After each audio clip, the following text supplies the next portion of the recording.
That song, We Will Rock You, was the soundtrack of my childhood. I didn't grow up with bedtime stories or lullabies. I grew up with battle cries. My name is Elsa Sanlara, and I want to talk about what happens when you train for one fight, but life throws you into another. For me, everything started when I was 9 years old. We were driving back home, and out of nowhere, we saw a guy being attacked by 3 men. Instead of running or giving up, this guy Bruce Lee the crap out of them. Kicks, punches, elbows. He gave them the full Jackie Chan experience. My dad hit the brakes and said to my mom, "We need to put the kids into martial arts." And just like that, my older brother and I were signed up for Taekwondo.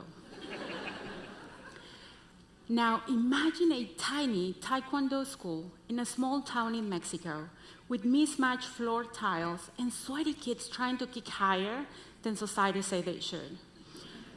Our coaches, Fernando, Juan, and Philly, play We Will Rock You on repeat, over and over,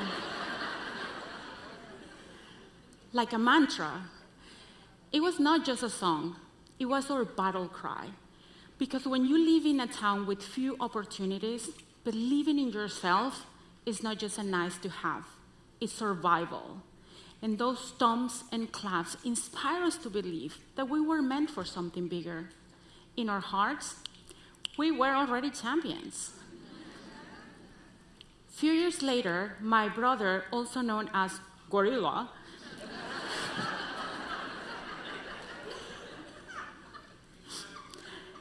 he made it to the Mexican national team.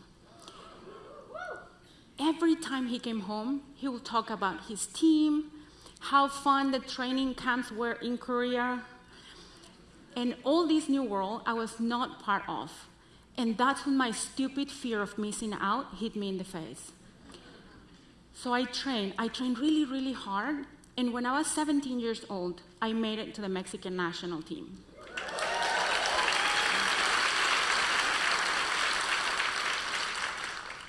But making the team was not just about wearing a cool uniform or competing internationally. It actually came with a major life change. The moment you earned your spot, you were expected to leave home and move to the Olympic Center in Mexico City. It was not a choice. It was the price of the dream. And oh boy, let me tell you, I was not ready. The Olympic Center was pain and discipline on steroids. The first 2 weeks were exciting, but by week 3, I was asking myself, what the hell am I doing here? I missed my parents, my friends, my dogs. I was sore, bruised, and hungry because they put me on a strict diet. And for the first time, I realized big dreams come at a really high price, especially when they told me I was not allowed to eat tacos. Not even on Taco Tuesday. On top of that, days later, one of our teammates was not performing well. It was our 3rd training of the day, and our Korean coach, Professor Hong, decided to punish the entire team. I thought, wait, what? This is so unfair. I don't deserve this. So I packed my bags and I was ready to leave, but my brother, Gorilla, he was waiting for me at the exit. And he said, "Really? Is that it? Is this all it takes for you to quit?" We were all punished because we are a team. We are one. And today was his fault, but tomorrow it could be yours. And when that day comes, you will want the whole team to stand by you, just like today we stood by him. Then he made a dramatic pause. And he said, "It's okay, just go. I'm just upset because I thought you were stronger than this."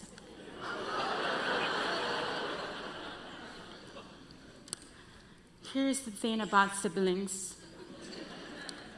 They know. They know exactly what to say to get under your skin. And it worked, because I walked back in obsessed with proving how strong I was to that son of my mother.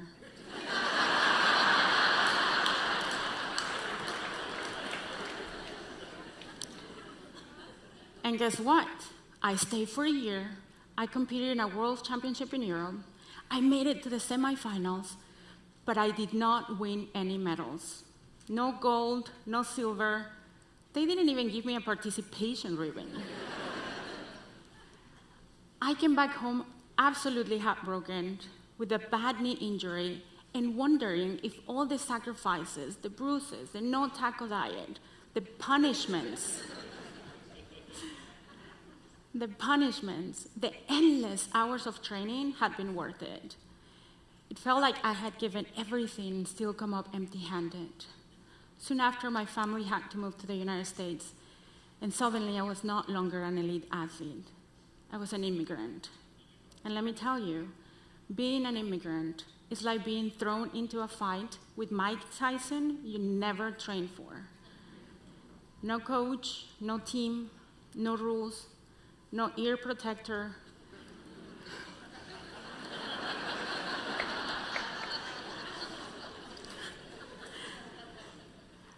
Just fear and the pressure to survive. Once again, I found myself in a place where the food didn't taste like home, where I had no friends, and where every phone call back to my homeland reminded me of everything I was missing out. But it was also the Olympic Center that saved me. The discipline, the resilience, the adaptability, it all came back. I had to learn English like I was training for a competition. I had to be disciplined, not only in learning the language, but in following the rules and laws of a country, of this beautiful country that was giving me and my family a safer life. I had to be intentional about building connections, finding my people, creating a community in my new city. And you know what's funny? I thought that moving to the US, it would be like it was in all the American movies from the 90s, where I'll be the new girl in town, and all the neighbors will show up in my house with brownies and cookies and smiles. I was ready.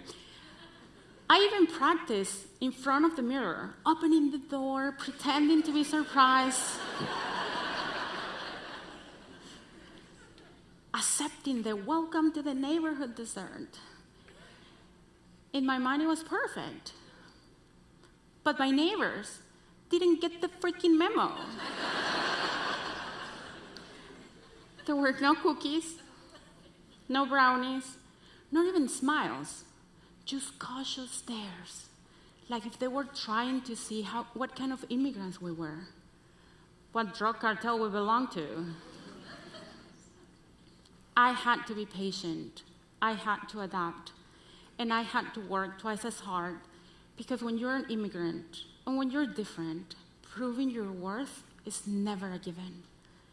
The truth is, no one tells you how long this immigrant chapter will last, that even 20 years later, you're still explaining your accent, you're still earning the benefit of the doubt, still fighting for a place that others were born into.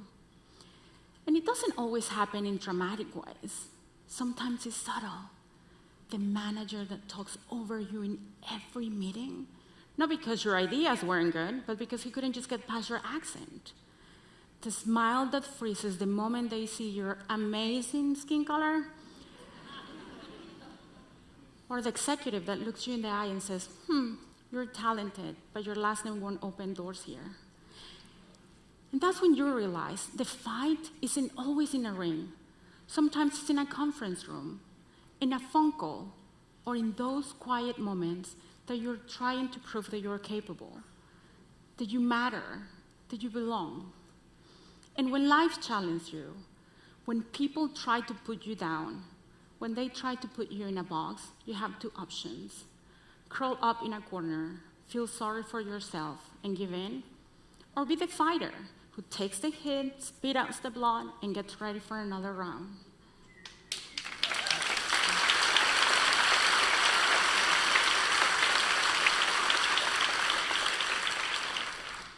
I did not curl up, and I had 2 solid reasons.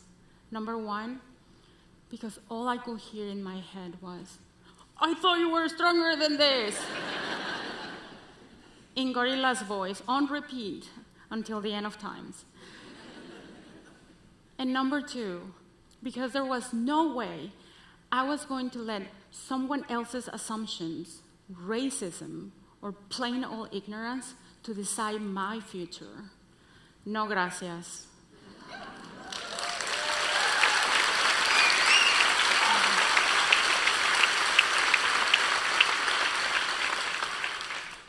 I was not trying to quit, I was trying to fight. And every challenge, every setback, every start over moment, it wasn't failure, it was training. Now I know the Olympic Center did not train me for a competition, it prepared me for life. Sometimes the biggest wins do not come with medals, ribbons, brownies, or applause. The biggest wins come quietly, but they only come when you show up, when you fight back, when you rewrite your story, when you rock it. So let me ask you, what's your Olympic Center? Thank you.